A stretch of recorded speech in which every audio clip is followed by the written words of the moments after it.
Lo dijo él. A primera hora.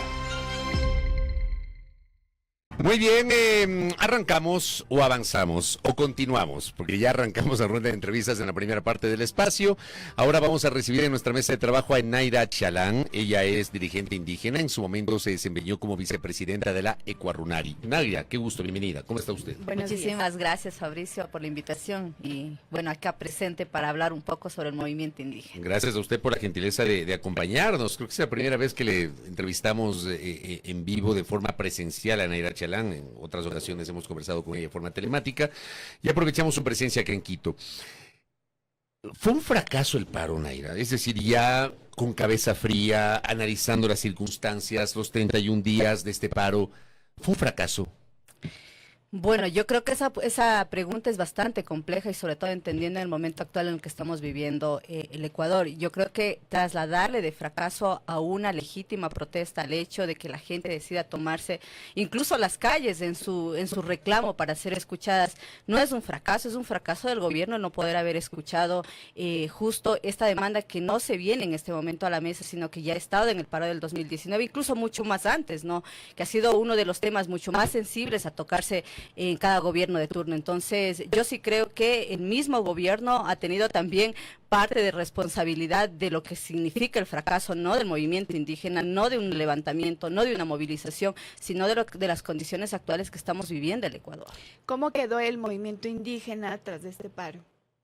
El movimiento indígena no es una burbuja primero, no es una burbuja que podamos aislar de la sociedad en general, de la sociedad ecuatoriana, es parte de, por tanto, tiene sus propios ritmos. En ese sentido, el movimiento indígena pues enfrenta el Ecuador, digamos, dificultades bastante fuertes, ¿no? En el sector indígena tenemos uno de los sectores mucho más golpeados por el tema económico, de no poder tener los insumos básicos para la producción agrícola, o que estos a su vez sean mucho más costosos en este momento, el tema de la educación mucho más desatendida, la salud, el seguro social campesino, es decir, hay varios factores que están ahí y que estos factores, siendo no solamente de carácter organizativo, sino del sostenimiento de la vida, vuelven más difíciles también los espacios de organización, es decir, a más tiempo que la gente tenga que dedicar para sostener la vida, menos posibilidades para la organización, y eso sí es un problema en la sociedad en general. Y eso vemos también en los barrios, en Quito, en las grandes ciudades, la dificultad de la organización es un problema latente. ¿Y eso desde cuándo está ocurriendo? ¿Desde cuándo se siente esa dificultad de organización de la cual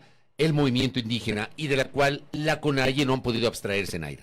A ver, esto no es un problema coyuntural de ahora, esto es un problema que va avanzando incluso con la intervención directa de los gobiernos de turno. Los gobiernos de turno han visto como un blanco el movimiento indígena y en ese sentido han buscado todos los mecanismos necesarios para atacar ese blanco. Y para debilitarlo. Por supuesto. ¿Usted cree que los gobiernos de turno han provocado un debilitamiento sistemático del movimiento indígena? Por supuesto.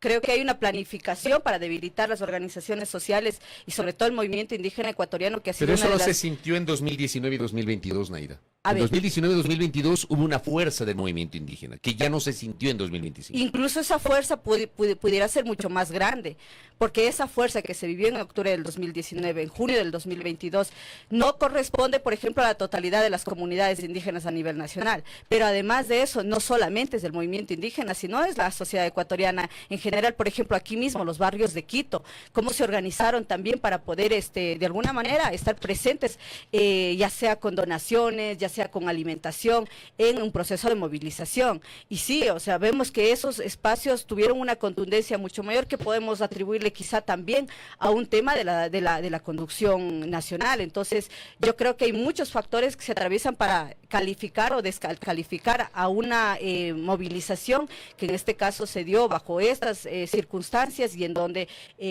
Imbabura fue el centro de la gran movilización. Y nosotros reconocemos eso, porque en el sur también, siendo parte yo del movimiento indígena, una comunidad a la que pertenezco también siendo indígena, entonces efectivamente estamos llamados pero ya vemos cómo fue la interferencia del gobierno nacional. Estamos hablando estas estimaciones que están poniendo de las cifras de cuánto invirtió el gobierno nacional para poder contener el paro nacional. Están hablando alrededor de 700.000 millones de dólares. Entonces, ahí está también qué es lo que está sucediendo con este supuesto retiro a los subsidios, a dónde se está yendo. Y eso, pues a nosotros también nos pone en un plano de que debería ser como la labor de todos y todas, ¿no? De cuestionar además qué es lo que está sucediendo con estas disminuciones, con estas medidas que está tomando el gobierno nacional y que están provocando este tipo de movilizaciones.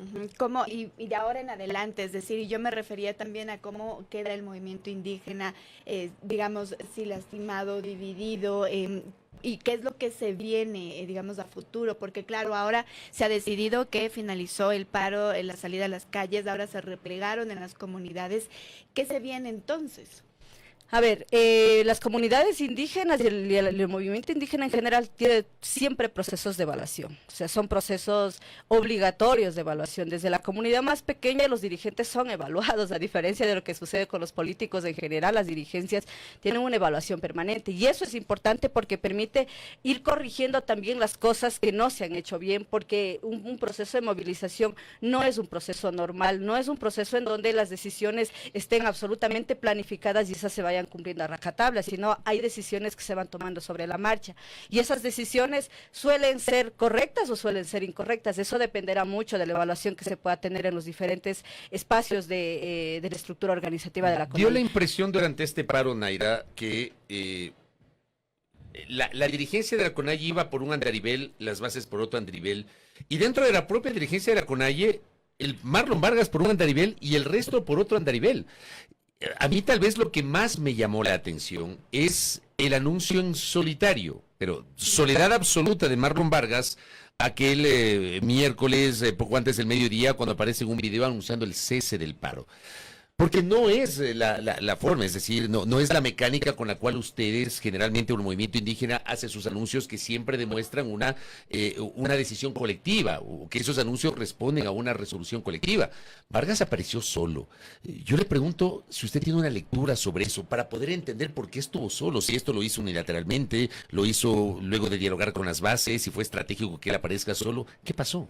Bueno, creo que en comunicación política, como usted lo dice, esos aparecimientos demuestran algo y creo que la CONAIE el equipo de comunicación de la CONAIE también debe un poco mostrar, ¿no?, cuál fue el intento, cuál fue la pretensión al mostrar ese tipo de presentaciones. Pero efectivamente me parece que ese también es uno de los reclamos que tienen los compañeras de Imbabura, el decir, el que no haya estado presente en el momento, incluso para decir esta decisión se está tomando, sin cuestionar si la decisión estuvo correcta o incorrecta, sino la forma en que lo hace. Entonces creo que eso es importante también, de que Imbabura, por ejemplo, pueda tener la voz en el reclamo legítimo que pueda tener, además porque los dirigentes estamos sometidos a eso. Yo he pasado a la dirigencia y hemos tenido cuestionamientos absolutamente duros y creo que la madurez de los dirigentes es aceptar eso y no salir a la defensiva de los cuestionamientos legítimos que puedan tener quienes están luchando. Para nosotros como movimiento indígena siempre es quienes luchan, son quienes ponen también las reglas, hablando internamente dentro del movimiento indígena. Entonces,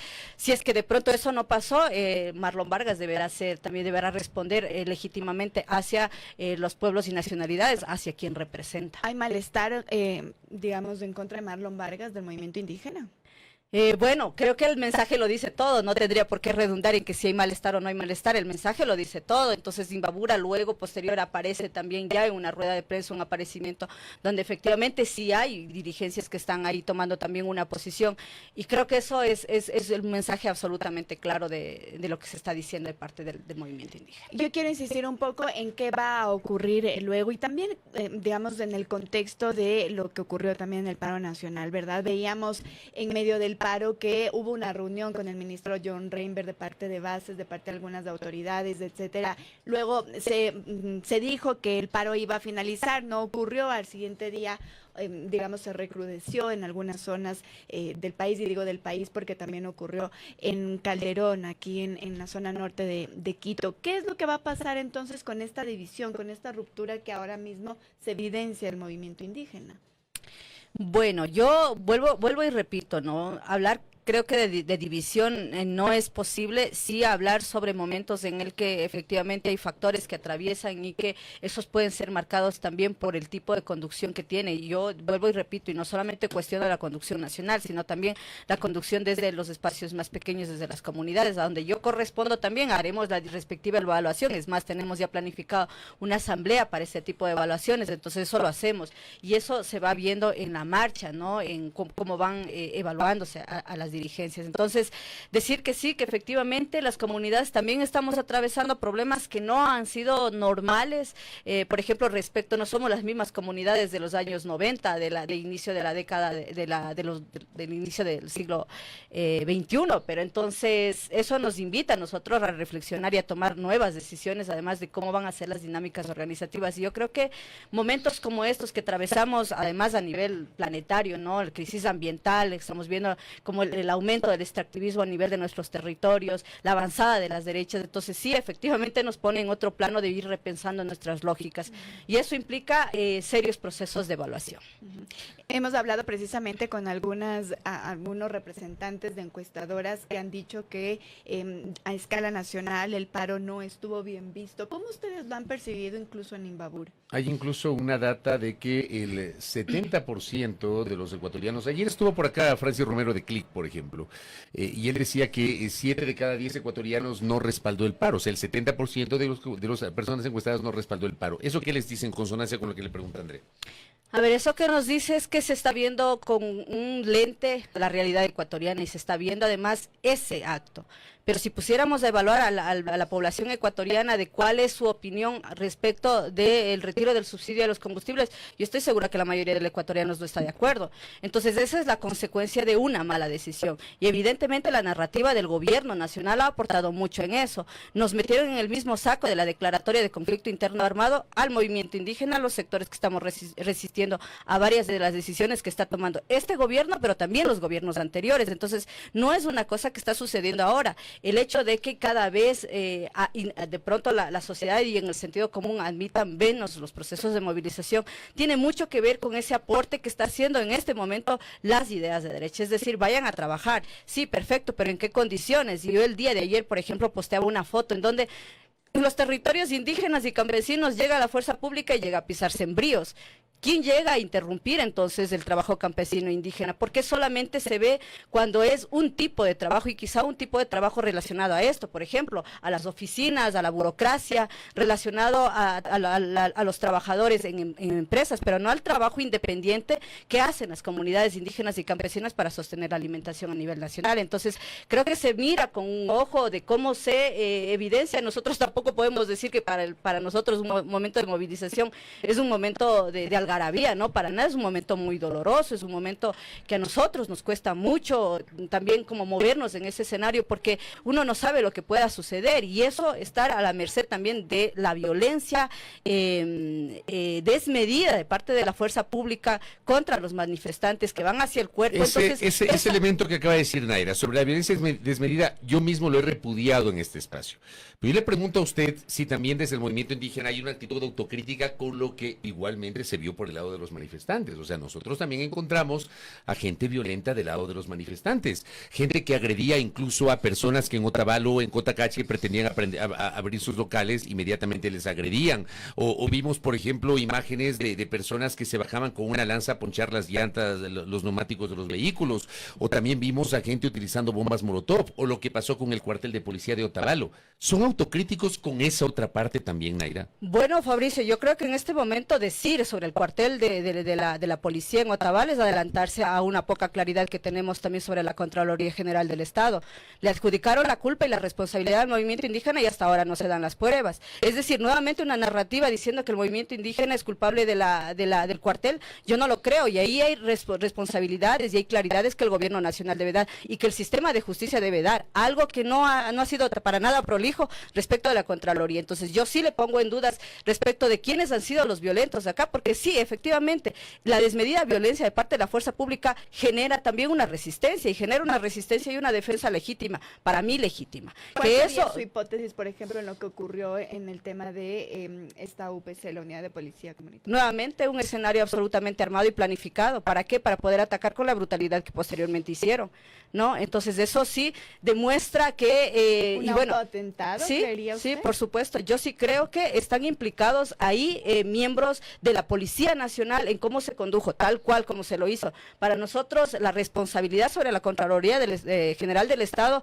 aún pesa sobre una estrategia de la misma policía, del mismo gobierno, para la destrucción de ese edificio como pretexto para la criminalización. Lo mismo creo yo que pasó con el cuartel de Imbabura. El cuartel de policía. Asimismo, como hemos pedido también, digamos, que se argumenten esta culpabilidad que le han dado a los procesados ahora mismo por el cuartel. Yo le pido lo mismo a usted. ¿Por qué decir que podría ser un autoatentado? ¿Ustedes tienen tal vez alguna evidencia de aquello? Bueno, ahí están los 12 compañeros que salieron y que no se le encontraron argumentos para decir que estuvieron en el lugar, primero, y varios argumentos que no se les han encontrado para seguirles teniendo en la cárcel. Entonces, eso es una muestra de que no tienen definitivamente argumentos de valor para poder seguir ese proceso de terrorismo al que le están imputando en este momento. Entonces, sí, hay una versión que ha sido pública también, que están manejando a los compañeros en Imbabura sobre la libertad de una persona que además estuvo con chaleco antibalas, ¿no? Diciendo, bueno, me dejaron libre, después de que supieron quién era yo, me dejaron libre. Entonces, todo esto deja suspicacias alrededor de qué tipo de gente se está relacionando, porque no creemos que solamente se relacione la fuerza pública con sus miembros de la fuerza pública, sino también con aliados cercanos, que no necesariamente pertenecen a la institución, pero que cumplen roles agenciosos para esa institución. ¿Ustedes tienen preocupación por cómo se vio, digamos, estos cuestionamientos, también la represión de Fuerzas Armadas en el paro? Por ¿Tienen supuesto. preocupación ahora, digamos, de volver a levantarse tal vez? ¿Qué les preocupa de manera general? La legitimidad que está teniendo en este momento la utilización de la violencia, y además, mire, calificar a la legítima protesta de terrorismo nos está metiendo en un plano básicamente comparativo a por lo que levantaron el argumento del terrorismo relacionado al crimen organizado y al narcotráfico. Entonces, blancos a batir, por ejemplo, la intervención de las cuentas. Ustedes están viendo públicamente cómo se está dando una arremetida contra las organizaciones sociales y contra la dirigencia. No tienes esa misma capacidad o esa misma voluntad política de intervenir en el crimen organizado. Entonces, para mí es claro que definitivamente el gobierno tiene una relación quizá de no tocar un sector, pero sí de tocar un sector y con toda la agresividad. Y ese sector somos el movimiento indígena, los sectores organizados y quienes en este momento estamos diciéndole a este gobierno, por ejemplo, que no va a su consulta popular, que no va el proyecto minero extractivista a nivel nacional. Y por esa razón ya el límite a que las organizaciones sociales sin fines de lucro estemos impedidas de impedir el avance de los proyectos mineros. O sea, esa es una agresiva, una decisión absolutamente agresiva contra quienes estamos defendiendo la vida. Oigan, son nuestros territorios, es donde nosotros vivimos, que nos apoyen, que tengamos el financiamiento, porque desde el sector público ni siquiera para fomentar la agricultura hay, que podamos tener ese acompañamiento de organizaciones que están relacionadas al cuidado medioambiental, es legítimo. ¿Cómo así que ahora que no podemos recibir esos apoyos y que cualquier organización sin fines de lucro va a ser cancelado en caso de obstruir procesos mineros? Entonces nosotros le decimos al gobierno, vamos a seguir en eso, o sea, con su decreto 191, sin su decreto 191, para nosotros es una cuestión de vida, defender el territorio de la actividad minera. Naira, lo último, con esto cierro. Le pregunto, ¿ustedes van a comenzar a hacer campaña en estos 13 días que comienzan mañana de campaña electoral? Bueno, la campaña, en este momento no tengo ningún cargo dirigencial, ni siquiera tengo un cargo en Pachacuti ni nada. Así tal cual como inició la campaña, usted como ciudadana, yo estoy en campaña. Ya. Como ciudadana, yo estoy en campaña, hemos estado llamando al no por la consulta popular, el gobierno nacional teniendo una corresponsabilidad respecto de este proceso democrático, llamémoslo así, porque no hay garantías ni siquiera desde el Consejo Nacional Electoral, entonces ya está haciendo, ojalá haya también que se sienten los entes de regulación, de control sobre este tipo de actividades puedan hacerlo hacer su trabajo debidamente, pero claro, nosotros también estamos de ese derecho. El rato que ya dijeron, bueno, aquí hay una consulta popular, nosotros hemos dicho, no va a esa consulta popular, no le vamos a dar el gusto tampoco a sus preguntas de enganche, que ya sabemos que hay un malestar de la ciudadanía respecto del sistema de partidos, de la representación que tenemos en la Asamblea Nacional, que de eso se agarró ahora para decir, enganchar al llamado a una nueva constituyente. Entonces no vamos por ahí, y estamos, por supuesto, también conversando con comunidades a decirle no a esta consulta popular en todas las preguntas. Naira, gracias por el tiempo, muy gentil. A ustedes, gracias. Naira Chalán, ex vicepresidenta de la Cuarunari y dirigente indígena, quien nos visita acá en nuestra mesa de trabajo, su postura, haciendo ya un análisis, una mirada crítica al paro de 31 días que finalizó hace poco. Gracias a nuestra invitada. Primera plana. Todas las noticias, todas las voces.